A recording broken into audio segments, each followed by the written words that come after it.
Hello friends, welcome to my channel. তোমরা সকালে কেমন আছো? আশা করি ভালো আছো, সুস্থ আছো, আর আমার পাশে সেই আগের মতোই আছো।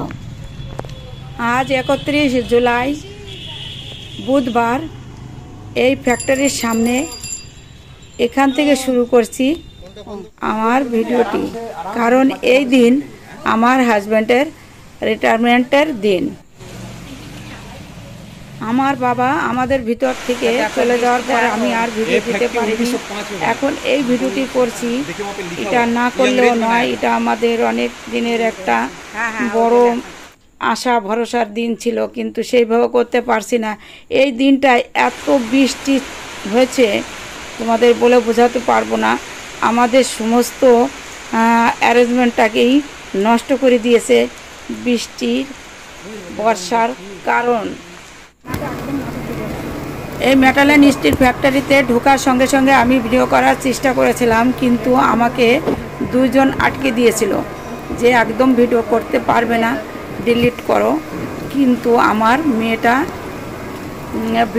ক্যামেরাটা করেছে, যার জন্য এরকম লম্বা করে করেছে। পরে আমি বুঝতে পারলাম ভিডিওটা ঠিক হয়নি। এটা আরও করে নিলে পারে ইউটিউবের ভিডিওটা সঠিকভাবে ভালোভাবে দেখা যায়। কিন্তু কি করা যাবে, যেটুকু তোমরা দেখে নাও। আমাদের চারজনকে ভিতরে ঢোকার অনুমতি দিয়েছিলেন, কিন্তু তখন 2টো বাজে। 2টোর সময় আমরা এই ফ্যাক্টরিতে পৌঁছে গেছিলাম। যখন ফ্যাক্টরির গেটে পৌঁছিয়েছি তখন হালকা হালকা বৃষ্টি হতে হতে এত ভয়ঙ্কর বৃষ্টি আমরা কিছুই দেখতে পারিনি। কারণ আমার হাজব্যান্ডের বন্ধুরা ওরা চেষ্টা করেছিল আমাদের ভিতরে সব কিছু দেখানোর জন্য, কিন্তু আমরা সেই জিনিসগুলো দেখতে পারিনি। মোটামুটি একটু আধটু যেটুকু দেখেছে আমার মেয়ে একটু ক্যাপচার করে তোমাদের সামনে তুলে ধরার চেষ্টা করছে। চলো দেখা যাক। এই দেখো বৃষ্টি হচ্ছে, বৃষ্টির ভিতর দিয়ে কোথায় যাব, কোথায় কী করবো, কোথায় কী দেখাবে, সময়েরও ব্যাপার সাপেক্ষ। কারণ ঘরের থেকে আমাদের যে আত্মীয় স্বজন এসেছিলো তাদেরও 4টের ভিতর ওখানে যেতে হবে, কারণ কি 5টার সময় তো ছুটি হয়ে যাবে। তো সবার সঙ্গে কথা, 3খানা গাড়ি, আমার দেওরেরও একটা গাড়ি, এই 4টে গাড়ি একসঙ্গে গিয়ে দাঁড়িয়েছিল ফ্যাক্টরি গেটের সামনে। কিন্তু আমরা এই 4জন, যে আমি, আমার ছোটো মেয়ে আর আমার ভাই বউ আর ভাইয়ের বড় ভাইয়ের মেয়ে, এই 4জনই যেতে পেরেছিলাম। কিন্তু আমার ননদ ওই ফ্যাক্টরিতে সার্ভিস করে, ওর অফিসেও আমার মেয়ের যাওয়ার ইচ্ছা ছিল, কিন্তু যেতে পারেনি সময়ের কারণে, বৃষ্টির ভিতর দিকে দেখা নেই। ও অফিস থেকে 5-7 মিনিটের জন্য এসেছিল, আর সেখানে যেতে পারিনি।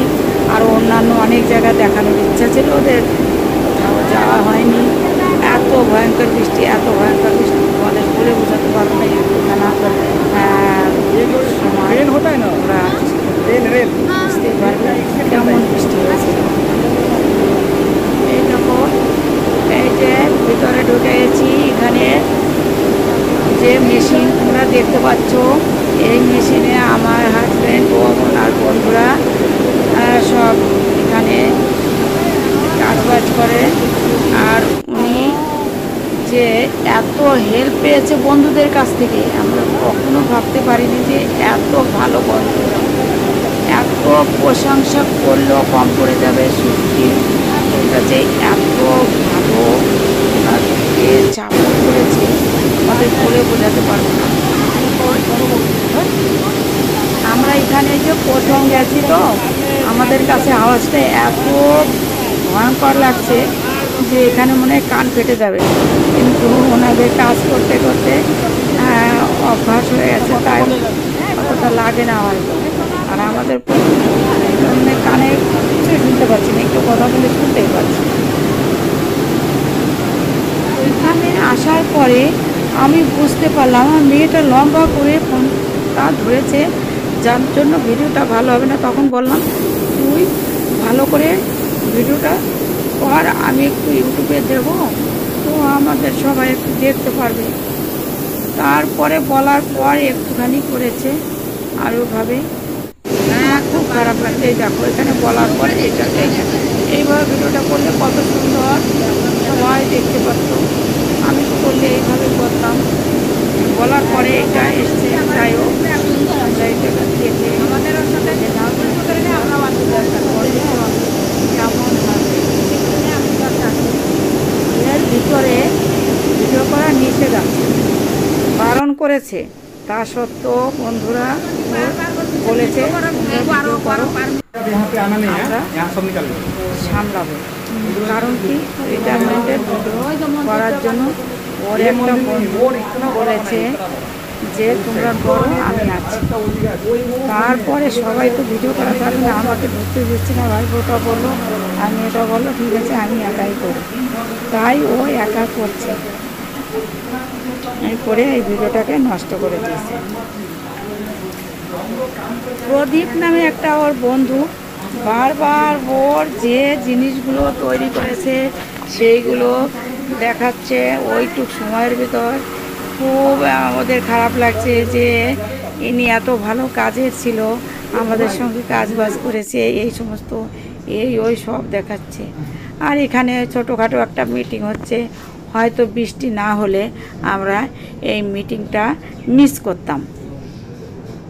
রিটায়ারমেন্টের যে ছোটোখাটো একটা মিটিং এখানে হচ্ছে, হয়তো বৃষ্টি না হলে আমরা এখানে সামিল হতে পারতামই না।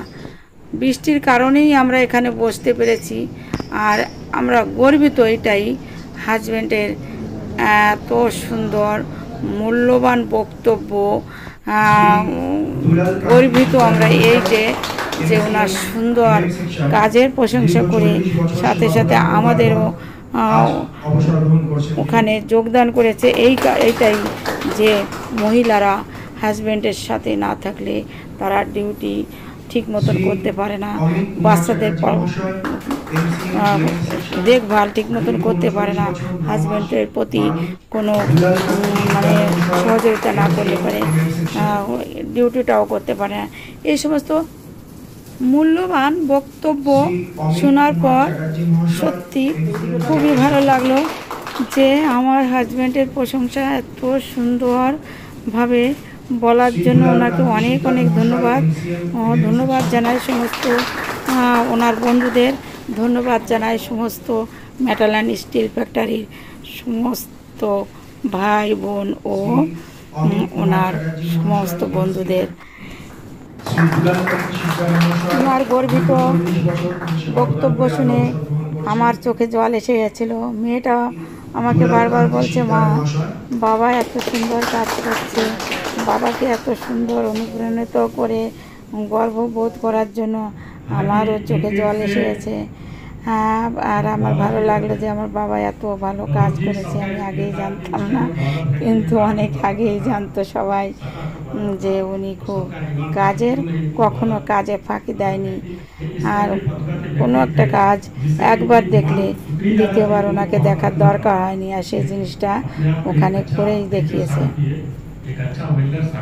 এই ভাই সাহেবের মূল্যবান বক্তব্য এতভাবে মন ছুঁয়ে গেছে, ভাষায় ব্যক্ত করতে পারবো না।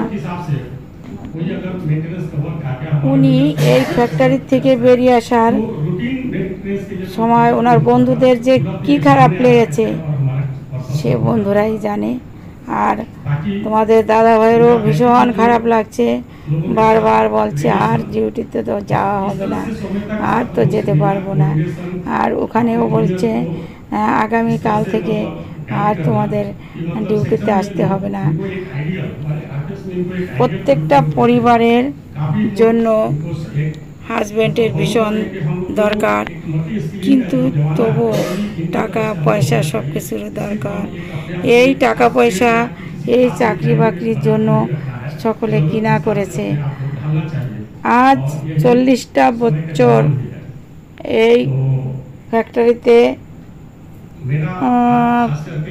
20-22 বছর, আর বাকি সব ইটারছি মধ্যপ্রদেশ থেকে উনি এই সময়গুলো ওখানে কাটিয়ে এসেছে।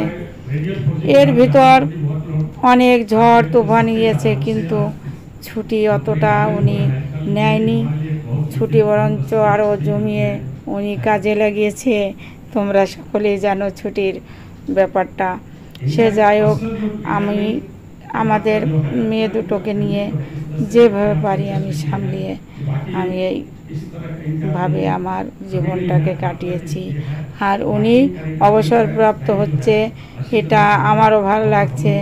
যাক, বাকি জীবন তোমাদের আশীর্বাদে ভালোভাবে কাটুক, তোমরাও ভালো থাকো, আমরাও ভালো থাকি, তোমাদের জীবনও সুখ শান্তিতে ভরে উঠুক, আর আমরাও সুখের জীবন তৈরি করি। আমার মেয়ে দুটোকে নিয়ে আমি আমার মেয়ে দুটোর মনের আশা পূরণ করে আমি যেন সফল হতে পারি বাকি জীবনটা, এইটাই তোমাদের কাছে আশা রাখি। আমার পাশে আমার ভাই বউ আর ওই যে ভাইজি, আমরা এখানে বসে আছি। 4:45 বেজে গেছে, এখন 5টার সময়। এই যে আমাদের হাজব্যান্ডের বন্ধুরা সব গিফটগুলো রেডি করছে আমাদের এগিয়ে ঘরে পৌঁছিয়ে দেওয়ার জন্য। এই যে আমার ছোট মেয়ে, এরা সব আমরা এখন বেরিয়ে যাব। এই যে বেরিয়ে আছি, গেটের পাশে আমার যা আছে, আমার হাজব্যান্ডের পাশে মেজো যা। এরপর আমার ছোট দেওর আর ছোট যা ওই যে ফুল দিয়ে স্বাগত জানিয়েছে। তারপরে যে আমার ছোট ননদ এই ফ্যাক্টরিতে সার্ভিস করে, 2 ভাই বোন এই ফ্যাক্টরিতে ছিল। এখন উনি বেরিয়ে আসছে আর আমার ননদ রয়ে গেল। আর এই যে আমাদের বন্ধুরা অ্যাকোয়াগার্ড দিয়ে এখানে আমাদের হাতে তুলে দিল, তোমাদের দাদাভাইয়ের হাতে তুলে দিল। আমরা এখানে ফটো খেয়েছি সব। এখানে আছে আমার মেজো জায়ের মানে মেজো ভাসুরের ছোট বৌমা।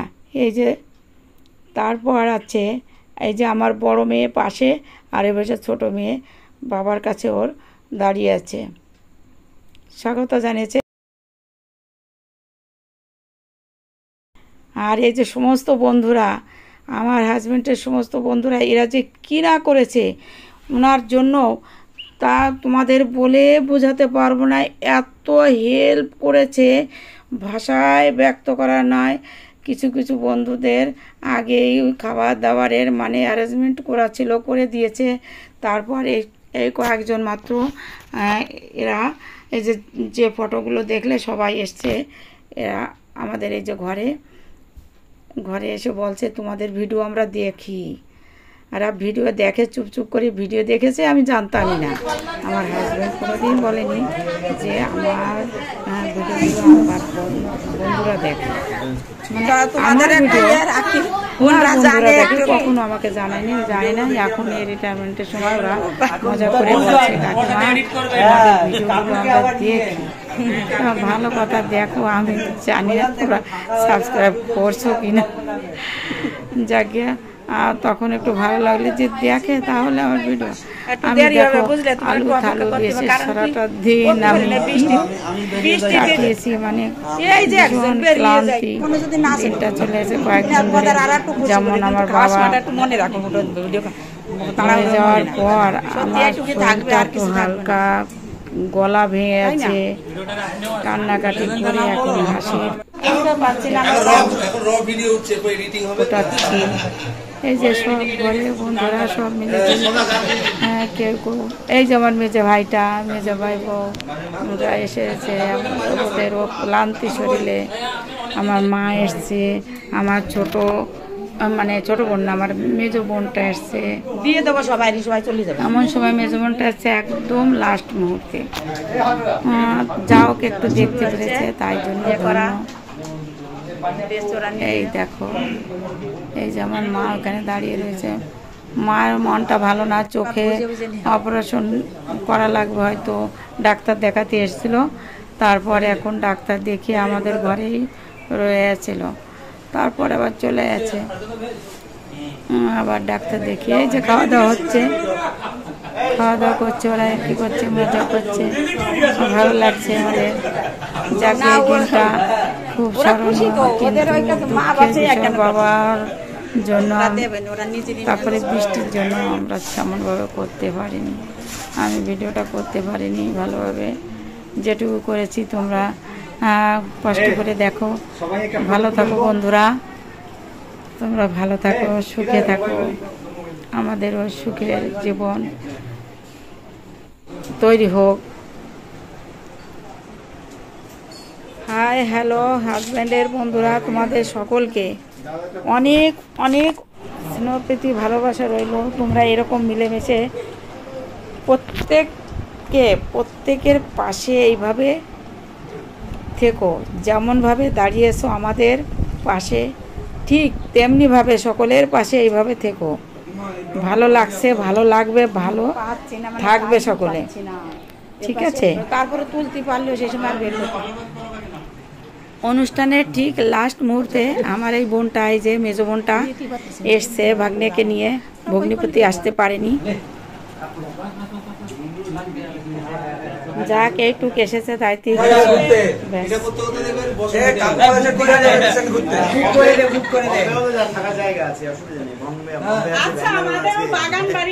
আপনারা সবাই মিলে চলে যাবেন। ওদের বাড়ি ভালো পিকনিক করে পুরো আগামীকাল থেকে একজন কমে যাবে, ভালো লাগবে না তোমাদেরও, আর তোমাদের দাদা ভাইয়েরও ভালো লাগবে না। আমি পারি না থাকার কারণে আমিও যাক, ভালো থাকো, সুস্থ থাকো, পাশে থাকো, এইভাবে হাসি খুশি জীবন তোমাদের তৈরি হোক। আর নয়, আবার দেখা হবে অন্য কোনো নতুন ভিডিওতে, ঠিক আছে? আমার অনেক ভুল ভ্রান্তি হতে পারে, তোমরা ক্ষমার দৃষ্টিতে ভিডিওটি দেখো, আর পাশে যেমন আছো তেমন থেকো। তোমাদের সকলের সুস্থতা মঙ্গল কামনায় আমি ভিডিওটি শেষ করতে চাইছি। আর কিছু বলার নেই, তোমরা যেমন আছো তেমন থেকো, ভালো থেকো, সুস্থ থেকো। কিন্তু আবার দেখা হবে অন্য কোনো নতুন ভিডিওতে। আজকের মতে আর নয়, ব্যাস রাখছি। কিন্তু অনেক অনেক অসুবিধা ছিল, যার জন্য ভিডিওটি আমি এডিট করতে পারিনি। শারীরিক অবস্থা তেমন ভালো ছিল, তারপর মন মানসিকতা তো খারাপই, তোমরা সকলেই জানো। আজকের মতে আর সুস্থতা কামনায় এখানে শেষ করছি।